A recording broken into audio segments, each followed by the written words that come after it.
All right, so if I had my choice of any cars in the world that I could get, I would want a variety of different cars. I'd want an electric car like a Tesla. I'd want a luxury model car like a Bentley or something like that. I'd want a vintage muscle car. I'd want a G-Wagon SUV. And of course, a supercar like a Bugatti or a Lamborghini or something like that. In a similar vein, sneakers have a lot of different variety as well. So I wanted to give you guys kind of a top 5, top 10 essential sneakers for you guys for 2021. Now, obviously, our opinions on what is essential will be vastly different. So please keep that in mind. This is just my opinion.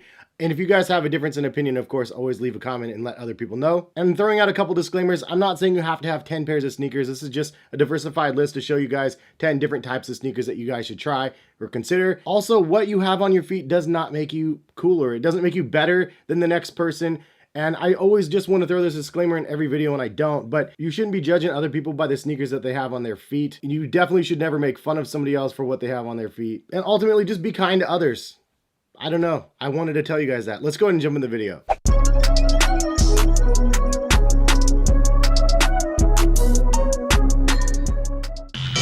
What is going on, guys? Hess here, collectivekicks.com. Hopefully you guys are having a good day out there. If you guys would like to subscribe to the channel, I post sneaker content pretty much on a weekly basis. If you guys want to shop on collectivekicks.com, it's just a website that I curate a bunch of sneaker deals through the week for you guys. So hopefully you guys can find some stuff out there. Also, if you guys want to buy any of the sneakers that I am talking about in this video, I'll put a link in the description for you guys. So I'm going to be going over these in specific categories and then giving you guys kind of my favorite of those 10 categories. And these categories are not necessarily in any specific order, so just keep that in mind.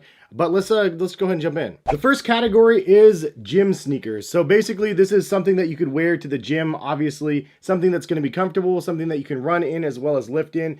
And I have a variety of different sneakers out here that I personally prefer if I was going to be doing such activities. One of them that I like is the Nike React Infinity Run Flyknit 2, if that's what you want to call it. I just call it the Nike Infinity React 2. But this is a really nice, comfortable pair of sneakers. I'll have a review on these if you guys haven't seen it on my channel thus far already. But really good one. The first version is also deep discounted, which is another really good option. One of my favorite sneakers across the board is the Nike Pegasus Turbos as well as the Turbo 2s. And these are just a great model. I wish that Nike would continue making them. But similar to those, probably the other alternative that a lot of people go with is the Pegasus 37 or 38 whenever that one comes out. Pegasus line in general is just primarily a running shoe, but they have nice stability there. And there's not as much cushioning as, like, in my opinion, the Infinity React line. So it's one that I think most people can definitely use all around for gym. For me personally, the running side of things, I would definitely go with the Pegasus Turbos. It's a little bit too soft and squishy though for lifting for myself. So I'd rather go with the Pegasus or the Infinities for that. But that is the number 10 spot, a gym shoe. But similar to that, but one that I think deserves its own category is the number 9 spot, which is an Adidas Ultraboost sneaker. I think that it's kind of an essential for everybody out there. Now you can use this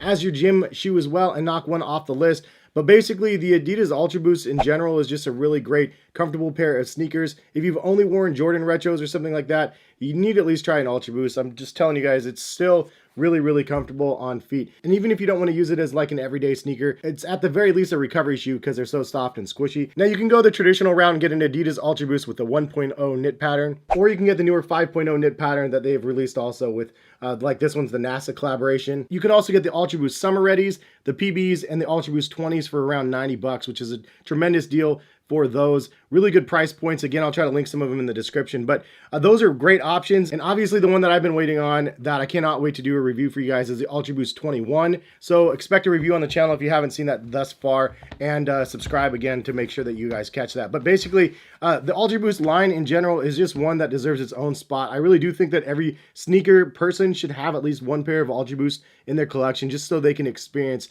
the most comfort from a pair of sneakers. And I think that the Ultraboost is still in line with one of the top 5 most comfortable shoes of all time. So, and actually, if you guys want to see that list, some of you guys actually mentioned do like a most comfortable of all time type shoe, because I've done like the one for most comfortable of 2019, 2020, and so on. If you guys just want to see a top tier list of the comfort shoes, drop a like on the video or leave a comment and let me know. But I forgot to mention my personal choice out of them. If I only had to choose one, I would go with the 1.0, the OG knit pattern. Personally, I just like the heritage of what this represents.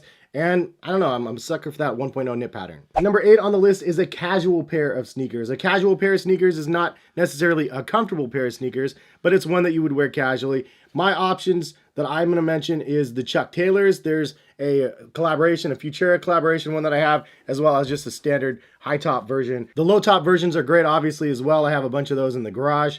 but you can't go wrong with a Chuck Taylor All-Star. The other alternative to this casual sneaker line that I'm talking about here would be Vans Old Schools, Vans Authentics, as well as like an Adidas Stan Smith and Superstar, anything across the board like that. Those ones would be good and considered a nice casual pair of sneakers, and one that you can't really go wrong with. Usually the classic colors are the best accepted, like a black or a white Chuck, or the checkered Vans, or the white and green Stan Smiths, or white and black Superstars. But you can get any color across the board because they have so many different versions of those models that I mentioned out there. But the reason why this one's on the countdown is because it's a nice affordable option for people out there to have like an iconic, recognizable sneaker that other people can go, oh yeah, they have like Stans or Chucks or whatever else. Like, they're welcomed by pretty much anybody. Kids to adults like can wear Vans and Chucks and stuff like that. My personal preference would be Chucks though, probably. All right, so the next category I'm gonna go with, obvious one here, is an Air Jordan sneaker. Preferably if you can get an original colorway, one that Jordan actually played ball in. And usually an Air Jordan 1 through 13 is probably the most iconic lines. But I think the ones that Jordan Brand make the most of probably,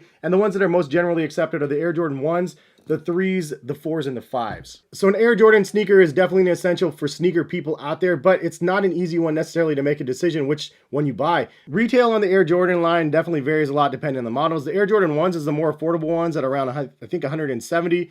190 on the regular Air Jordans, and then the premium ones are upwards of $200 and $250 depending on the colorways that end up dropping. But as I mentioned, you can't really go wrong with the classic Air Jordan colorways. However, they only release them a handful of years. They used to only do them every 10 years, and now they do them about every 5 years. So if you missed the bread ones in 2016, the chances are they're going to be coming back again pretty soon. And Jordan Brand usually releases a couple classic colors at a time, so it's not like they're going to release all the original Air Jordan 1 colorways in 1 year. They'll release one of them, and then the next year they'll release another one potentially, and so on. So they are kind of a little bit more difficult to get. So if you're out there and you really want the bread colorway, sometimes you just gonna have to pay to play and pay the resale price. Otherwise, you play the waiting game like I usually do. Like for the Fire Red 4s, I wanted these with the Nike Air branding, and I waited until they dropped again, which was years and years. But I finally got another pair, or two actually, and I really love this colorway. So for me, it was a no-brainer. As soon as they dropped again, I grabbed two. But really, they release Air Jordan Retros every single week. So the best options is to go to Nike Sneakers or Hibbett Sports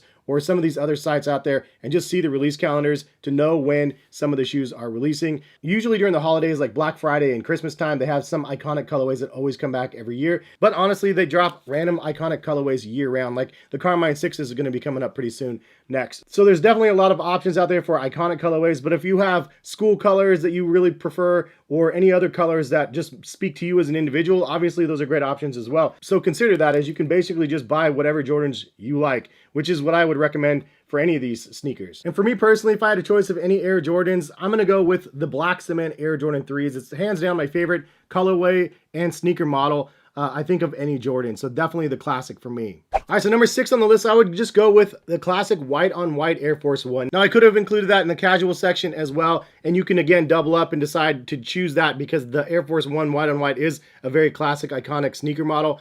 But I wanted to give this one its own shine because you can have a pair of Chucks and you can have a pair of Air Force Ones, and they're both classic and iconic in their own right. The white on white Air Force One has a cult following like pretty much no other sneaker that I know of. I mean, Dr. Dre, I believe, has like just a closet of white on whites. I think many celebrity types have. Fat Joe might actually have that as well. I can't even remember. There's so many celebrity types that have just white on white Air Force Ones. And these guys have collaborations and $1,000 sneakers and everything else. But a classic white on white is just one of those things that's generally accepted as cool, I guess. So if you want to get a pair that's under $100, I think they're usually around 90 bucks for a white on white Air Force One. They're classic, they're iconic. You can customize them 1,000 different ways. You can see I took a couple of my white on whites and I did some Hydro Dips a couple years ago. And this one has a really cool draft print. And I love this one. I think this one came out really well. This one came out not as good, but it's an oil slick print on it, and still a fun one nonetheless. And both of these are 100% wearable and just fun customs that I was able to create, which I did videos on these like a long time ago. All right, so number 5 on my list goes to a classic Air Max pair of sneakers. Now, personal preference would be to buy just one of the classic OG colorways. These come out every handful of years as well. They don't come out every single year, but you can't go wrong with the Air Max 1, the Air Max 90, the Air Max 95 Neon, which I still need to get, or an Air Max 97, the Silver Bullet colorway. Those are all original colorways that released in their respective years, but you can also get clean colorways themed after the original color blockings as well. So you can see the Magma colorway right here, really dope. Love this because it's basically the same thing as this guy, the original one, except for it's orange instead of red. And I got almost all of these ones, but this is like a turquoise version instead of the infrared. Really great combinations here. The fact that they're able to kind of keep these like OG, but then have their own color spin on them. They have a ton of different Air Max 90s, a ton of different Air Max 1s. They're not the most comfortable ones on the countdown, but they're so iconic, you can't not talk about them. So personally for me, it's always going to be the infrared Air Max 90 or the Radiant Red, as the last retro had them. But the infrared Radiant Red Air Max 90 is my favorite colorway, favorite Air Max model pretty much of all time. So that one's going to be the one that I go to. So without a consideration of a budget, the number 4 spot on my countdown goes to the Yeezy Boost 350 V2, and the runner-up for that would be the Pharrell Hue NMD. Both of these are great Adidas models with Adidas Boost technology, similar to the Adidas Ultraboost, but these are more geared towards the lifestyle side of things. And I know a lot of people are thinking Yeezys are dead, but I personally don't think the Yeezys are dead at all. This is just one of those shoes that are super comfortable, first of all, geared 100% towards lifestyle, and have Kanye West's name attached to the shoe. He really changed the industry in general with a pair of Yeezys. So it doesn't really matter if you get a 350 V2, but any Yeezy model is definitely one that I think is game changing and one that you should consider for your feet. There's the iconic Wave Runner colorway of the Yeezy Boost 700s that I think would be a nice runner up. But really the classic 350 V2 is one that they've made the most of, and I think that most people have tried these out, and it's true that these are really comfortable. And I think the general public is still very interested in the Yeezy Boost 350. Not to mention every single release still sells out at $220. Usually the resale market hovers right around that $250, $280, depending on the colorway. Higher demand colorways are the $300 or $400 range, and then the older ones are up towards $1,000 nowadays. So it just depends on the colorways that you're looking for. Personally, the Zebra one is a classic one that they've retroed 3 or 4 times, but I still really like this one quite a bit. And as a runner-up, the Pharrell Hue NMDs, this is another great option. They're really comfortable and they're stylish as well. I got a bunch of different colorways of these as well, and they've been making more and more, at least towards the end of 2020, so hopefully we'll have more in 2021. Moving on to the number 3 spot is a futuristic type sneaker. So kind of an interesting category, but one that I figured I'd mention. There's so many different sneaker models that enter the market every single year, and there's some really cool futuristic looking ones, such as the Adidas 4D 3D printed midsoles. These are created using 3D printed technologies. They fuse light in this liquid material to make these crazy designs here on the 4D midsoles. But these have been out for quite a while now, so they're a little bit more affordable. $220 and $200. This one is a really good colorway, and so is this one in my opinion. So these are ones that I picked up towards the end of 2020. But you can also go this route right here and get a future technology like this. They also have the Jordan 11 Adapt, some Air Max Adapts, and then Huaraches as well. This is the BB Adapt, and this is a pretty cool basketball shoe. And these have a self-lacing system, so you push the button and it basically just cinches down the shoe. You push the button, it can actually release a shoe. You can also do so on an app to be able to do. And I'm wondering what other sneaker technologies we're gonna see that are more future thought, but these are 2 examples that I could give for current world that you can get right now that are pretty interesting and just another fun little addition to the family. Now, obviously there's a whole bunch of other options out here, so this is not a necessity, it's just a way to diversify a little bit outside of the bubble. My choice of the futuristic sneakers would definitely go towards the Ultra 4D. I think that they're just such a crazy looking technology. I know it's not the most comfortable out there. I like Adidas Boost better, but the 4D technology looks so cool, and we haven't seen anything else that techy on a sneaker in a while, and so I'm still rocking with the 4Ds. So the number 2 spot on the list would have to go to a luxury pair of sneakers. So Off-White, Louis Vuitton, Prada, they all have their like streetwear luxury approach to sneakers, and some of this stuff is kind of cool, some of it's nah, I wouldn't mess with it. Louis Vuitton has some nice ones, obviously because of Virgil Abloh, and this is like an Off-White a pair of Vans basically that I got right here, that super expensive, like $300 or $400 I think for this one, but some of those designer shoes can go up to $1,000 to $3,000, so it's really not an essential. But if you have all of these different things out here already, it's just another avenue that you can look towards in the sneaker space. This is not personally a category that I care about, but I know other people really do, and they really invest a lot of money in some of the LV sneakers and just the Pradas and everything else that they have available, so I wanted to mention it. All right, so we made it to the number 1 spot on the countdown. If you guys enjoyed the video, drop a like on the video, but remember this countdown isn't in any particular order, and some people are going to hate this one, but the next category that I wanted to mention would be a hypebeast pair of sneakers. It pains me to say it, but the bottom line is if you want to have a well-rounded collection, it is kind of nice to be able to have like a limited edition pair of sneakers that not very many other people have. So if I had to be an old man giving a definition of what a hypebeast sneaker is to the internet, I would have to say that the hypebeast sneaker is just one that a lot of people have a high demand on and that commands some sort of a resale value. A Virgil Abloh Air Jordan 1 is an example, or an Air Jordan 5. Union Air Jordan 1s or Air Jordan 4s. Travis Scott Air Jordan 1s, 4s or 6s I got back there. Nike Dunks like the Cactus Plant flea market joints right here, which are absolutely insane. I can't say this enough, but in hand these look so much better than you can see in pictures. They just bling differently in hand. And then one of my favorites from last year, the Chunky Dunkies. Really, really great pair. But of course, the hype is crazy on these, but it's still a pair of shoes that I really enjoy. So there can be a crossover there of a shoe that you really, really like and you really want, and it just has the Hypebeast name attached to it, unfortunately. Sometimes that happens, and that's okay. And then probably the most expensive shoe that I have in the collection, which is the Tokyo Air Jordan 5 with the yellow toe on them. This is a great shoe in my opinion, and one that I definitely covet. If you're a parent and looking for a pair of sneakers for a kid that are highly desirable, just go to StockX and sort by prices. Then you can be shocked and see what crazy prices some people are paying for some of these sneakers out here. Personally, out of all the Hypebeast sneakers that I listed out here, I mean, the Tokyo 5s definitely have to take the cake for myself. But honestly, one that I'm finding more and more, and actually after I wore these in public, it's just a shoe that's insane. It's definitely a conversation starter because they're so ridiculous.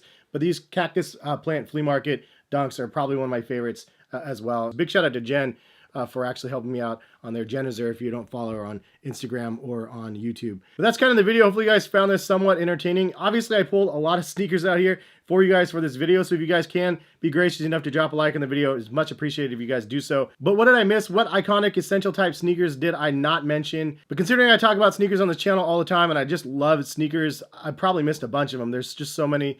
It's hard to narrow it down to 10 categories even, let alone like 10 shoes. So I'll leave it at that. But thank you guys for stopping by and watching. Much appreciated. Have a good rest of the day. Subscribe again if you're new to the channel. And we'll see you guys hopefully back for some more videos. Peace, guys.